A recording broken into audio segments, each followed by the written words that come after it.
आह! आज 3 साल गुज़र गए, यही मकान है, यही बाग है, यही गंगा का किनारा, यही संगमरमर का हौज़, यही मैं हूँ और यही दरो-दीवार। मगर इन चीज़ों से दिल पर कोई असर नहीं होता।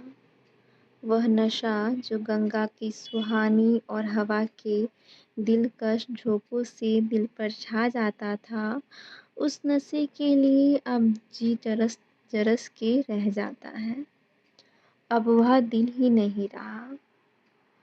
वह युवती जो ज़िंदगी का सहारा थी, अब उस दिन में अब इस दुनिया में नहीं है। मोहिनी ने बड़ा आकर्षण रूप पाया था। उसके सौंदर्य में एक आश्चर्यजनक बात थी। उसे प्यार करना मुश्किल था, वह पूजने के योग्यता थी। उसके चेहरे पर हमेशा एक बड़ी लुभावनी आत्मीयता की दीप्ति रहती थी। उसकी आँखें, जिनमें लाज और गंभीरता और पवित्रता का नशा था, प्रेम का स्रोत थी। उसकी एक-एक चितवन, एक-एक क्रिया, एक-एक बात उसके हृदय की पवित्रता और सच्चाई का असर दिल पर पैदा करती थी।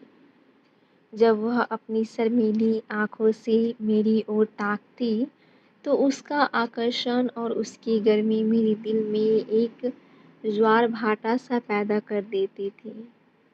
उसकी आँखों से आत्मिक भावों की किरणें निकलती थीं, मगर उसके होठों प्रेम की वाणी से अपरिचित थे। उसने कभी इशारे से भी इस अथाह प्रेम को व्यक्त नहीं किया, जिसकी लहरों में वह खुद तिनके की तरह बही जाती थी। उसके प्रेम की कोई सीमा न थी। वह प्रेम जिसका लक्ष्य मिलन है, प्रेम नहीं वासना है। मोहिनी का प्रेम वह प्रेम था जो मिलने में भी वियोग के मज़े लेता है। मुझे खूब याद है एक बार जब उसी हौज के किनारे चाँदनी रात में मेरी प्रेम भरी बातों से विभोर होकर उसने कहा था, आह! वह आवाज़ अभी मेरे हृदय पर अंकित है। मिलन प्रेम का आदि है, अंत नहीं। प्रेम की समस्या पर इससे ज़्यादा शानदार, इससे ज़्यादा ऊँचा ख़याल कभी मेरी नज़र में नहीं गुज़रा। वह प्रेम जो चितावनों से पैदा होता है और वियोग में भी हरा-भरा रहता है। वह वासना के एक झोंकों को भी बर्दाश्त नहीं कर सकता। संभव है कि यह मेरी आत्मस्तुति हो, मगर वह प्रेम जो मेरी कमज़ोरियों के बावजूद मोहिनी को मुझसे था, उसका एक कतरा भी मुझे बेसुध करने के लिए काफ़ी था। मेरा हृदय इतना विशाल ही न था। मुझे आश्चर्य होता है कि मुझ में वह कौन-सा गुण था जिसने मोहिनी को मेरे प्रति प्रेम से विह्वल कर दिया था।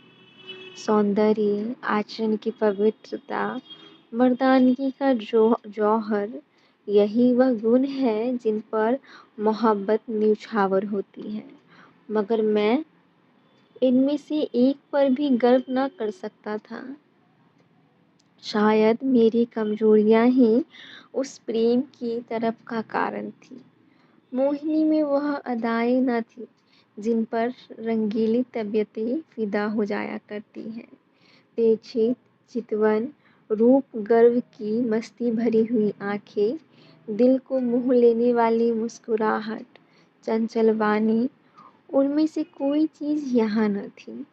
मगर जिस तरह चाँद की मध्यम सुहानी रोशनी में कभी-कभी फुहारें पड़ने लगती हैं, उसी तरह निश्चल प्रेम में उसके चेहरे पर एक मुस्कुराहट कौंध जाती और आँखें नम हो जाती। यह अदा न था, सच्चे भाव की तस्वीर थी, जो मेरे हृदय में पवित्र प्रेम की खलबली पैदा कर देती थी। शाम का वक्त था। दिन और रात गले मिल रहे थे। आसमान पर मतवाली घटाएं छाई हुई थी और मैं मोहिनी की साथ उसी हौज के किनारे बैठा हुआ था। ठंडी ठंडी बयार और मस्त घटाएं हृदय के किसी कोने में सोते हुए प्रेम के भाव को जगा दिया करती हैं। वह मतवालापन जो उस वक्त हमारे दिलों पर छाया हुआ था, उस पर मैं हजारों होशमंदियों को कुर्बान कर सकता हूँ। ऐसा मालूम होता था कि उस मस्ती के आलम में हमारे दिल बेताब होकर आंखों से टपक पड़ेंगे।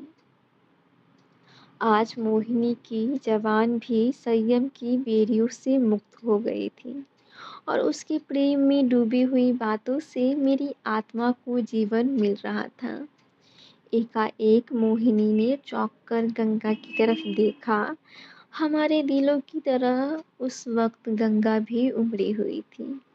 पानी की उस उद्दिगन उठती गिरती सतह पर एक दिया बहता हुआ चला जाता था और उसका चमकता हुआ अक्स थिरकता और नाचता एक पुच्छल तारे की तरह पानी को अलौकिक कर रहा था। आह! उस नन्ही सी जान की क्या विसात थी। कागज के चंद पुर्जे, बांस की चंद तिल्लियां, मिट्टी का एक दिया कि जैसे किसी अतृप्त लालसाओं की समाधि थी, जिस पर किसी दुख बटवाने वाले ने तरस खाकर एक दिया जला दिया था, मगर वह नन्ही सी जान जिसके अस्तित्व का कोई ठिकाना न था, उस अथाह सागर में उछलती हुई लहरों से टकराती, भंवरों से हिलकोरे खाती, शोर करती हुई लहरें लहरों को रौंदती चली जाती थी। शायद जल देवियों ने उसकी निर्बलता पर तरस खाकर उसे अपने आंचल में छिपा लिया था। जब तक वह दिया झिलमिलाता और टिमटिमाता हमदर्द लहरों से झकोरे लेता दिखाई दिया। मोहिनी टकटकी लगाए खोई सी उसकी तरफ ताकती रही। जब वह आंखों से ओझल हो गया तो वह बेचैनी से उठ खड़ी हुई और बोली, मैं किनारे पर जाकर उस दिए को देखूंगी। जिस तरह हलवाई की मनभावन पुकार सुनकर बच्चा घर से बाहर निकल पड़ता है और चाव भरी आंखों से देखता और अधीर आवाज़ों से पुकारता उस नेमत के थाल की तरफ दौड़ता है, उसी जोश और चाव के साथ मोहिनी नदी के किनारे चली। बाग से नदी तक सीढ़ियाँ बनी हुई थी। हम दोनों तेजी के साथ नीचे उतरे और किनारे पहुँचते ही मोहिनी ने खुशी के मारे उछलकर जोर से कहा, अभी है, देखो वह निकल गया। वह बच्चों का सा उत्साह और उद्विग्न अधीरता को मोहिनी के चेहरे पर उस समय उस समय थी, मुझे कभी न भूलेगी। मेरे दिल में सवाल पैदा हुआ, उस दिए से ऐसा हार्दिक संबंध, ऐसी विहलता क्यों? मुझे ऐसा कवित्व सुनने व्यक्ति उस पहेली को जरा भी न बूझ सका। मेरे हृदय में आशंकाएं पैदा हुई। अंधेरी रात है, घटाएं उमड़ी हुई, नदी बाढ़ पर, हवा तेज। यहाँ इस वक्त ठहरना ठीक नहीं। मगर मोहिनी, वह चाव भरे भोलेपन की तस्वीर, उसी दिए की तरफ आंखें लगाए चुपचाप खड़ी थी और वह उदास दिया ज्यों हिलता मचलता चला जाता था, न जाने कहाँ किस देश। मगर थोड़ी देर के बाद वह दिया आंखों से ओझल हो गया। मोहिनी ने निराश स्वर में पूछा, गया बुझ गया होगा। और इसके पहले कि मैं जवाब दूँ, वह उस डोंगी के पास चली गई, जिस पर बैठकर हम कभी-कभी नदी की सैरें किया करते थे, और प्यार से मेरे गले लिपट कर बोली, मैं उस दिए को देखने जाऊंगी कि वह कहाँ जा रहा है, किस देश को। यह कहते कहते मोहिनी ने नाव की रस्सी खोली जिस तरह पेड़ों की डालियां तूफान के झोंकों से झकोले खाती है, उस तरह यह डोंगी डोवाडोल हो रही थी। नदी का वह डरावना विस्तार, लहरों की वह भयानक उछालें, पानी की वह गरजती हुई आवाज़, इस खौफनाक अंधेरे में इस डोंगी का बेड़ा क्यों कर पार होगा। मेरा दिल बैठ गया। क्या उस अभागे की तलाश में यह कश्ती भी डूबेगी? मगर मोहिनी का दिल उस वक्त उसके बस में न था। उसी दिए की तरह उसका हृदय भी भावनाओं की विराट लहरों भरी गरजती हुई नदी में बहा जा रहा था। मतवाली घटाएं झुकती चली जाती थीं कि जैसे नदी के गले मिलेगी, और वह काली नदी यूं उठती थी कि जैसे बादलों को छू लेगी। डर के मारे आंखें मूंदी जाती थी। हम तेजी के साथ उछलते, कगारों के गिरने की आवाज़ें सुनते, काले-काले पेड़ों का झूमना देखते चले जाते थे। आबादी पीछे छूट गई, देवताओं को बस्ती से भी आगे निकल गए। एकाएक मोहिनी चौंक कर उठ खड़ी हुई और बोली, अभी है, देखो वह जा रहा है। मैंने आँख उठाकर देखा, वह दिया ज्यों का त्यों हिलता मचलता चला जाता था। उस दिए को देखते हम बहुत दूर निकल गए। मोहिनी ने यह राग आलापना शुरू किया। मैं साजन से मिलन चली, कैसा तड़पा देने वाला गीत था, और कैसी दर्द भरी रसीली आवाज। प्रेम और आंसुओं में डूबी हुई मोहक गीत में कल्पनाओं को जगाने की बड़ी शक्ति होती है। वह मनुष्य को भौतिक संसार से उठाकर कल्पना लोक में पहुंचा देता है। मेरे मन की आंखों में उस वक्त नदी की पुरशोर लहरें, नदी किनारे की झूमती हुई डालियां, सनसनाती हुई हवा, सबने जैसे रूप धर लिया था, और सबकी सब तेजी से कदम उठाए चली जाती थी अपने साजन से मिलने के लिए।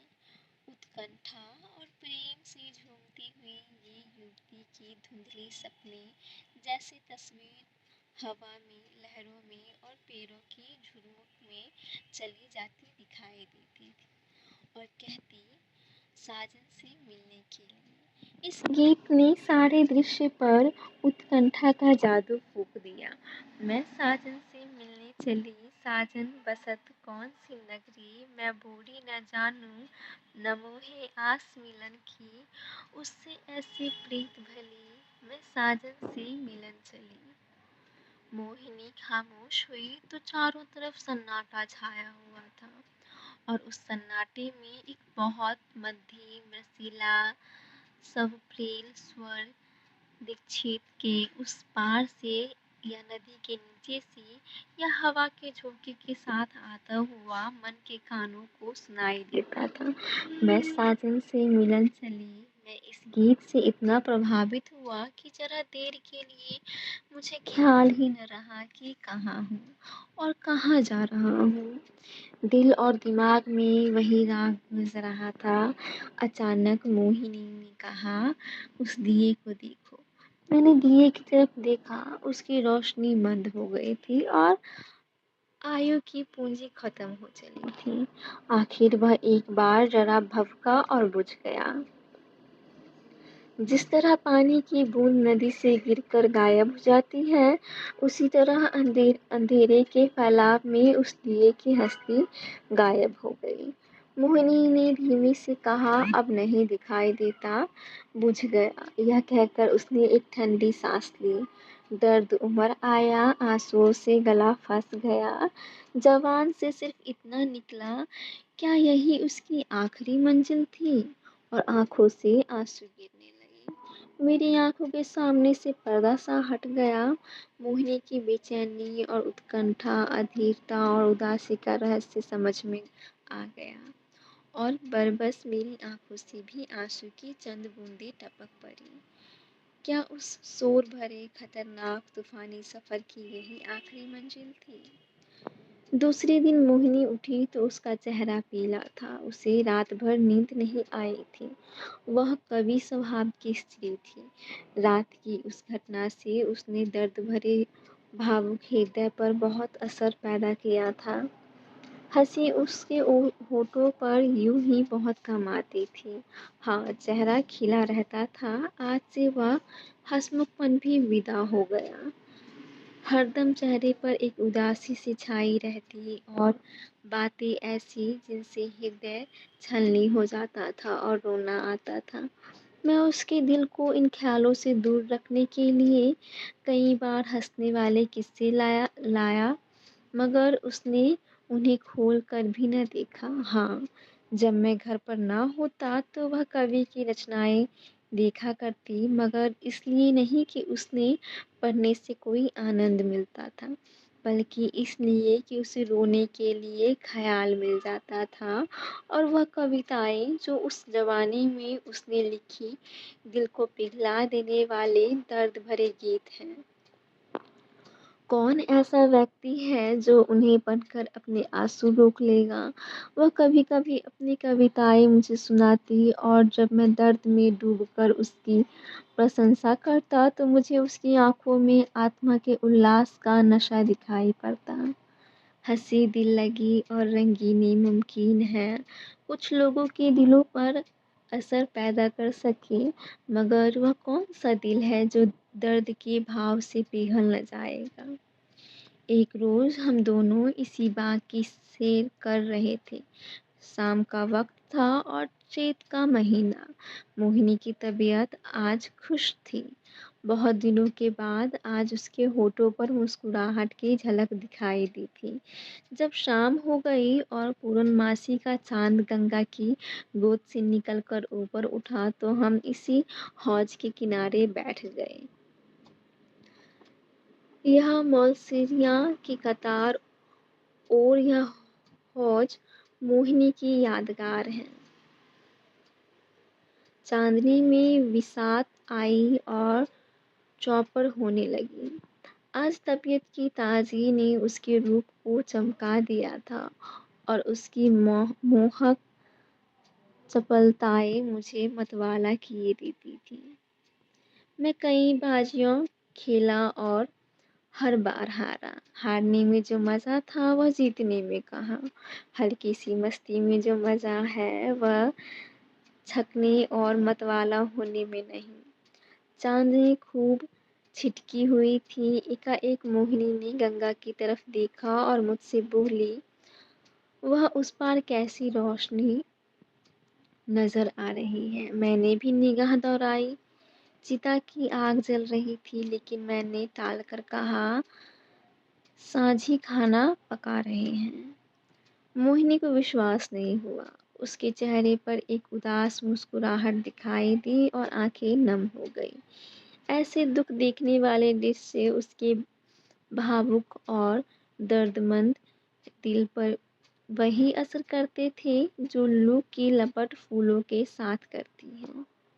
थोड़ी देर तक वह मौन निश्चला बैठी रही, फिर शोक भरे स्वर में बोली, अपनी आखिरी मंजिल पर पहुंच गया।